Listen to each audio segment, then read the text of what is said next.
Hi everyone, stock market analyst पे आपका बहुत बहुत स्वागत है। आज के इस वीडियो में हम आपको एक बहुत अच्छी इंडिकेटर के बारे में सिखाने वाले हैं, वो है आरएसआई।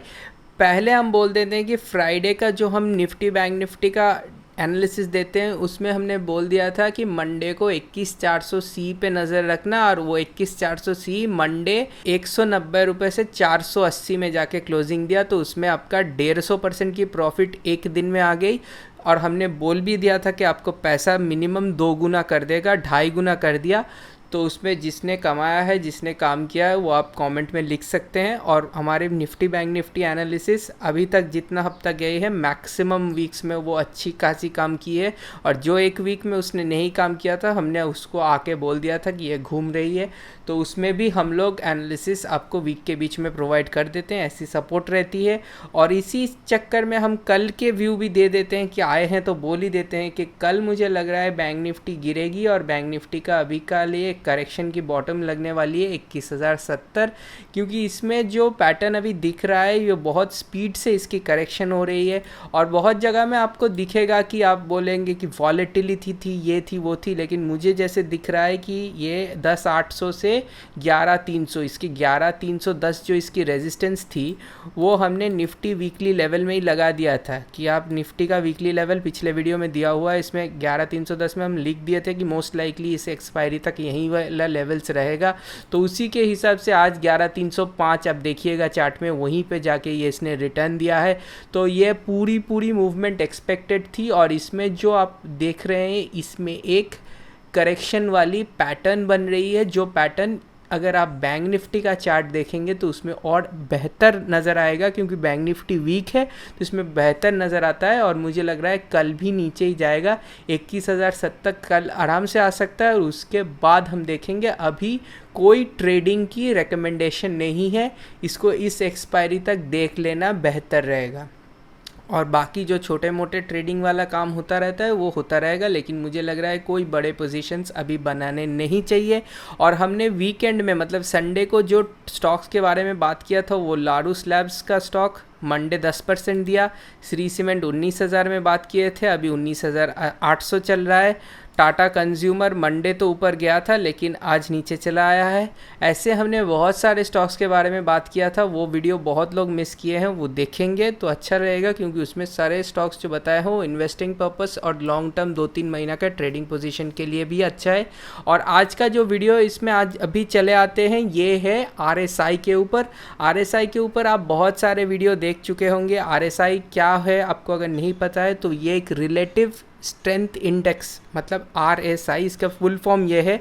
इसका मतलब है एक मोमेंटम ऑसिलेटर की तरह काम करती है। मतलब कोई भी स्टॉक में अगर आपको कुछ ट्रेंड दिख रहा है, जैसे इसमें एक ट्रेंड दिख रही है, ऊपर जा रही है, तो वैसे एक ट्रेंड वाले स्टॉक या इंडेक्स में आरएसआई काम होता है। क्योंकि कोई भी साइडवेज स्टॉक में तो कोई मोमेंटम नहीं है, तो मोमेंटम नहीं रहेगा तो उसमें आरएसआई का भी कोई काम नहीं है। इसीलिए आरएसआई एक मोमेंटम को दिखाती है, और मोमेंटम रहना आरएसआई का काम करने के लिए बहुत ज़रूरी है। वैसे कोई भी टेक्निकल इंडिकेटर का काम करने के लिए एक मार्केट की, कोई स्टॉक या इंडेक्स की कोई एक ट्रेंड रहनी चाहिए, वो ऊपर जानी चाहिए, नीचे आनी चाहिए। ऐसे साइडवेज बहुत दिन से रह रहा है, उसमें आरएसआई वगैरह काम नहीं करते हैं।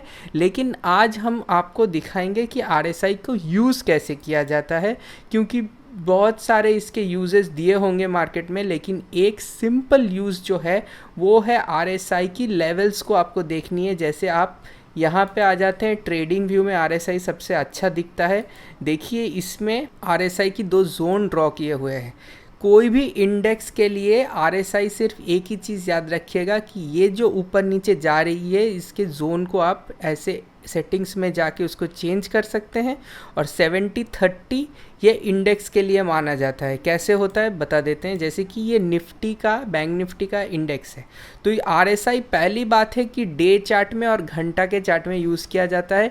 5 मिनट के चार्ट में और 15 मिनट के चार्ट में आरएसआई इंडिकेटर उतनी रिलायबिलिटी के साथ यूज़ नहीं किया जाता है। सबसे महत्वपूर्ण आरएसआई काम करती है डे चार्ट में, ये याद रखिए। उसके बाद हम दिखाते हैं कि आरएसआई जब कोई इंडेक्स के लिए 30 के नीचे चली आती है तो उसको बोलते हैं ओवरसोल्ड। और कोई भी इंडेक्स के लिए अगर 70 के ऊपर चली आती है तो उसके बोलते हैं ओवरबॉट। जैसे कि आप देख सकते हैं बैंक निफ्टी का जो बड़े करेक्शन में इसकी RSI 75 के पास चली गई थी। मतलब सिर्फ एक इंडिकेटर को देख के आपको पता चलने वाला था कि ये इतनी बड़ी जो मूवमेंट है RSI में, हम जो ट्रेंड चल रहा है उसकी मैच्योरिटी को देखते हैं। ये जो इतनी बड़ी ट्रेंड चालू हुई थी, ये जो 27 मई का ट्रेंड शुरू हुआ था वो 31 अगस्त, मतलब ये जून जुलाई अगस्त 3 महीना से बैंक निफ्टी ने जो ऊपर वाली मूव की, उस मूवमेंट का खात्मा ये बोल दिया था क्योंकि इसकी RSI 74 चली गई थी। अभी कुछ इंपॉर्टेंट चीज़ बोलते हैं, जब RSI 70 के आसपास जाके घूमती है नॉर्मली छोटी करेक्शन होती है, इंडेक्स के लिए बोल रहा हूँ, लेकिन कभी भी अगर इंडेक्स ओवरबॉट होके 70 के जगह 80 या 75 चली जाती है, वो सब केस में मैंने जैसे देखा है करेक्शन भी बड़ी होती है। तो इस मोमेंट में करेक्शन बड़ी होने वाली थी, इतनी तो पता चल गई थी। और यहाँ पे भी देखिए ये ओवरसोल्ड हो गई थी, यहाँ पे 30 के नीचे RSI लगभग आ गई थी, तो यहीं से पता चल गया था कि इसकी एक बॉटम लग सकती है। अभी ऐसे भी हो सकता है कि जब कोरोना वाली फॉल आई थी तब बैंक निफ्टी के RSI 12 के आसपास गई थी, लेकिन वो एक बहुत एक्सेप्शनल इवेंट है। और लेकिन यहाँ पे भी देखिए RSI एक बार 21 के आसपास आ गई थी, जो 30 के काफ़ी नीचे आता है। तो ऐसी बात नहीं है कि RSI 30 आ गई मतलब बॉटम लगना कन्फर्म है, लेकिन इतना आप समझ सकते हैं कि यहाँ पे चीज़ ओवरसोल्ड है। और उसके बाद आप अगर देख रहे हैं कि जैसे ये वाली पैटर्न बनी, ये थी हैमर वाली पैटर्न, तो RSI ओवरसोल्ड आपको इंडिकेटर दे रहा है कि प्राइस ऊपर जा सकती है, और यहाँ पे प्राइस ऊपर गई तो उसके बाद वाले दिन आप अगर ऊपर खुला तो आप यहाँ पे पोजीशन बना के एक दिन में आपने जितना प्रॉफिट करना है कर सकते थे। और इसी के हिसाब से हमने फ्राइडे वाले वीडियो में बोला था कि इसकी जो ओवरसोल्ड थी और इसमें कंफर्मेशन भी आ गई है कि ऊपर जा रही है, इसीलिए हमने आपको ऑप्शन का इतना आसानी से बता पाए थे। लेकिन अभी जो RSI बीच में है, अभी कोई कंक्लूशन ड्रॉ किया नहीं जा सकता कंक्लूशन। देखिए जैसे RSI यहाँ पे बीच में थी, ये ऊपर गई, लेकिन सेम जगह पे यहाँ पे भी थी तब नीचे आई। तो RSI जब कोई इंडेक्स के लिए 30 या 70 के अंदर घूम रही है तो उससे आप कोई कंफर्मेशन, कोई कंक्लूशन नहीं ड्रॉ कीजिए। RSI 30 के नीचे जा रही है तो आप सोच लीजिए कि ओवरसोल्ड हो गई है, लेकिन जब तक प्राइस में आपको कोई कन्फर्मेटरी बिहेवियर नहीं दिख रहा है तब तक आप घूम रहे हैं, ऐसा न मत सोचिए। सिर्फ उसको अपने वॉच लिस्ट पे डालिए कि हाँ ये बहुत ओवरसोल्ड हो गया है, यहाँ से इसकी बाउंस आ सकती है। जैसे कि हमने आपको अभी निफ्टी में भी ये चीज़ दिखानी है। निफ्टी में हमने आपको बहुत बार बोला था, देखिए कोरोना के टाइम में इसकी 13 के आसपास की RSI आ गई थी, और ये देख के मार्केट के काफ़ी सारे टेक्निकल एनालिस्ट बोल दिए थे कि इसकी एक बॉटम सी लग गई है और इसके बाद बहुत बड़ी बाउंस आएगी। क्योंकि जैसे मैंने बोला था कि 70 के जगह अगर 80-90 कोई इंडेक्स पहुंच जाती है तो उसमें बहुत बड़ी फॉल आती है।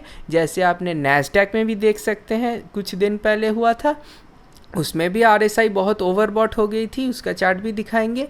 और अभी का निफ्टी का इसका चार्ट देख लीजिए। देखिए निफ्टी में जब ऐसी ओवरसोल्ड हो गई थी तो वहाँ से लोगों को पता था कि ऊपर जाएगी।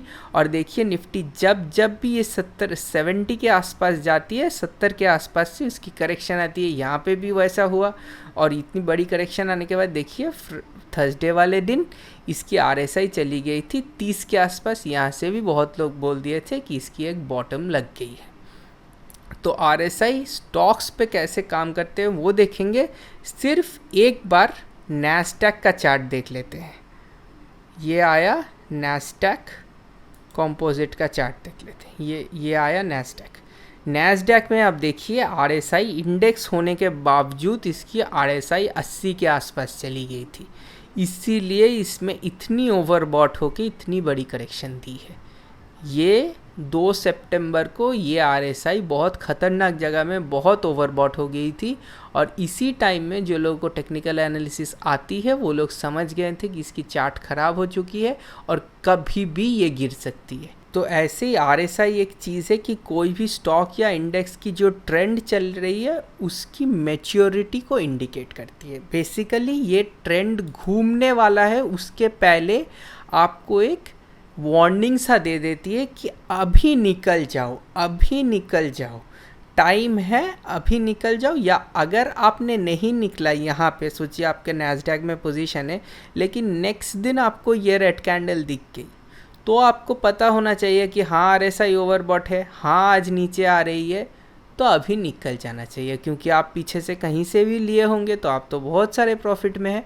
अभी जब चार्ट इतनी ख़राब हो चुकी है, वहाँ से निकल जाना चाहिए। ऐसे ही आरएसआई को ये कैंडल्स या प्राइस बिहेवियर के साथ मिला के डिसीजन लिए जाते हैं।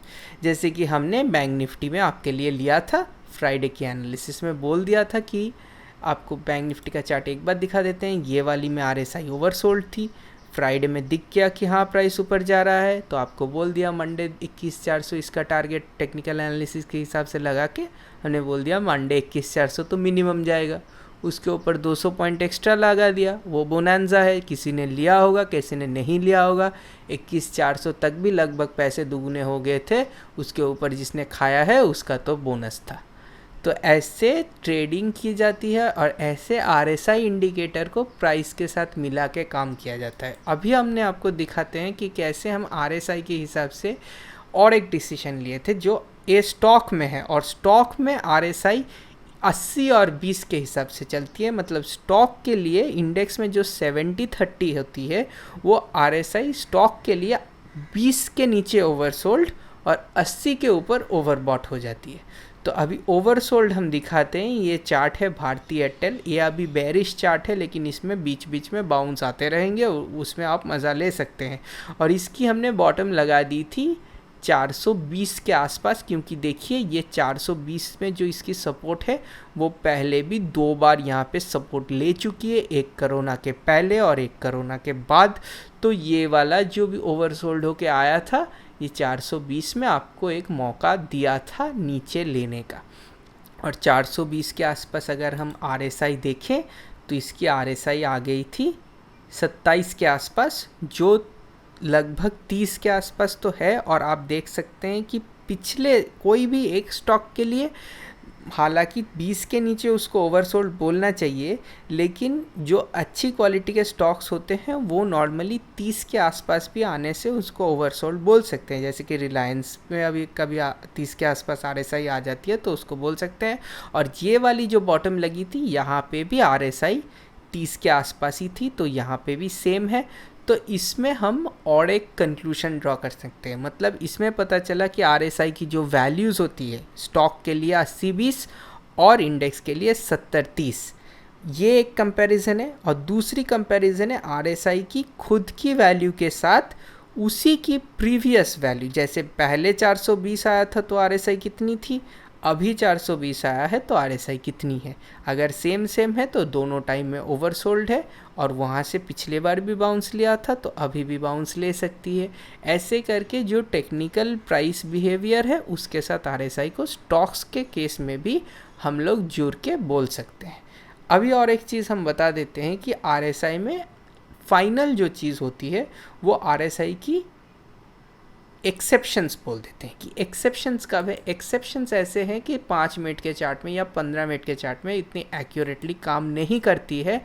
और अगर आप कोई स्टॉक जिसमें बहुत सारे सर्किट लगते हैं, जैसे कि अदानी ग्रीन एक स्टॉक है जिसके बारे में हम ज़्यादा बात नहीं करते हैं, लेकिन ये सबसे ज़्यादा रिटर्न देने वाली स्टॉक है, जो 2019 में 50 रुपये की चल रही थी और अभी 700 रुपये की चल रही है। पता नहीं आपने ये स्टॉक कभी देखा है कि नहीं देखा है। हमने ये स्टॉक लिया भी था और बहुत नीचे बेच दिया था, कोई आइडिया नहीं था कि इतनी ऊपर जाएगी, लेकिन बहुत बड़ी अफसोस है हमारी इस स्टॉक के साथ कि इतनी ऊपर निकल गई है। लेकिन इसके आप आरएसआई देखिए, ये आरएसआई 99.98 तक पहुंच गई थी। क्योंकि जो स्टॉक ऐसे सर्किट लगा लगा के ऊपर जाते हैं उनमें आरएसआई 95 से 99 तक जा सकती है, और इसमें बहुत बार 95 की आरएसआई तक गई है। लेकिन इस स्टॉक में हमने अगर देखिए, अगर आप नीचे से लिए हैं तो सोचिए आपका 120 का स्टॉक 500 के आसपास आ गया है, तो आप वहाँ पे देख रहे हैं कि 95 की आरएसआई आ गई है। ये जो नीचे आती है तो लॉक हो के नीचे आती है, तो छूट आप निकल नहीं सकते हैं। तो आरएसआई आपको अगर पता है तो आप कोई भी ये ऊपर जाते जाते आप जब देखेंगे 95 के आसपास पहुंच गई है, तो वहाँ पे आप एग्ज़िट हो सकते हैं। फिर वही स्टॉक नीचे आएगी तो आप कहीं पे ले सकते हैं। हम लोग ऐसे काम करते हैं, अगर हमने सर्किट वाले स्टॉक में काम कर रहे हैं तो उसकी 95 की RSI आ जाती है, तो उसमें हम प्रॉफिट बुक कर लेते हैं, फिर बाद में जो होगा देखा जाएगा। ऐसे RSI को यूज़ किया जा सकता है, और हमें पता है ये पहली बार मैं ही बोल रहा हूँ यूट्यूब में, और कोई वीडियो में आपको ये चीज़ नहीं मिलेगी। RSI में हम और एक चीज़ देखते हैं जिसको हम बोलते हैं डाइवर्जेंस। तो एक कोई वैल्यू हम लगा देते हैं, और लगाने के बाद उस वैल्यू में जब स्टॉक थी तो उस स्टॉक की RSI हम लोग चेक करते हैं। जैसे कि यहाँ पे RSI थी 26 के आसपास, लेकिन जब यहाँ पे फिर से वापस आई तो यहाँ पे RSI है 55 के आसपास। तो नॉर्मली बोलते हैं एक ही प्राइस पे एक ही RSI होनी चाहिए, लेकिन यहाँ पे है 26, यहाँ पे है 55। तो इसको एक ऊपर वाली RSI को हम यहाँ से कनेक्ट कर सकते हैं। जैसे कि यहाँ से अगर कनेक्ट करते हैं, देखते हैं कैसे कर सकते हैं। अगर सोचिए ये वाला एक लाइन लिए, और आपको दिखाने के लिए, ऐसे नहीं होता है, हम सिर्फ दिखाने के लिए कर रहे हैं। ये वाला एक लाइन लिए, तो इसकी रिकमेंडेड RSI से हम लोग इसकी रिकमेंडेड RSI को कनेक्ट कर, इस लाइन को बोलते हैं डाइवर्जेंस लाइन। और डाइवर्जेंस अभी पॉजिटिव बन रहे हैं, मतलब इस स्टॉक की ऊपर जाने की संभावना ज़्यादा है, क्योंकि बोलते हैं कि जो वैल्यू में 2 बार स्टॉक आया है उसमें RSI के वैल्यू भी सेम आनी चाहिए। अगर सेम नहीं आ रही है तो पिछले बार का लाइन और इस बार का जो वैल्यू है उसको एक लाइन से कनेक्ट कीजिए। वो अगर ऊपर जा रहा है तो पॉजिटिव डाइवर्जेंस है, अगर नीचे आ रहा है तो वो हो रहा है नेगेटिव डाइवर्जेंस। ऐसे भी डाइवर्जेंस बनाए जाते हैं, लेकिन ये मेथड उतनी अच्छी नहीं है जितनी अच्छी है MACD डाइवर्जेंस से डाइवर्जेंस ड्रॉ करना, क्योंकि उसमें ऑटोमेटिक डाइवर्जेंस लाइन बन जाते हैं। जैसे आपको यहाँ पे इतनी बड़ी एक डाइवर्जेंस लाइन खुद से इंडिकेटर आपको ड्रॉ करके दिखा दी है, जिसके बाद इतनी बड़ी रैली आई थी। तो इसीलिए हम डाइवर्जेंस के लिए RSI का यूज़ नहीं करते हैं, हम डाइवर्जेंस के लिए MACD डाइवर्जेंस का इस्तेमाल करते हैं, जो बहुत बेहतर है डाइवर्जेंस देखने के लिए, और ट्रेंड घुमाने के लिए वो भी एक बहुत अच्छी इंडिकेटर है। तो हम इसको यूज़ करते हैं, और इसको हमने एक दूसरे वीडियो में आपको एक्सप्लेन किया है, जो वीडियो में का लिंक आपको इस स्क्रीन पे भी मिलेगा और नीचे डिस्क्रिप्शन में भी मिलेगा।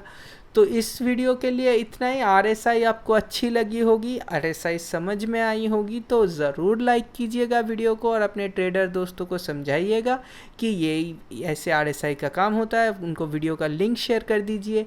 और आज के लिए इतना ही। आपको बहुत सारे बातें मैं RSI समझा दिया है, कभी शायद टाइम होगा तो दूसरा कोई इंडिकेटर लेके चले आएंगे।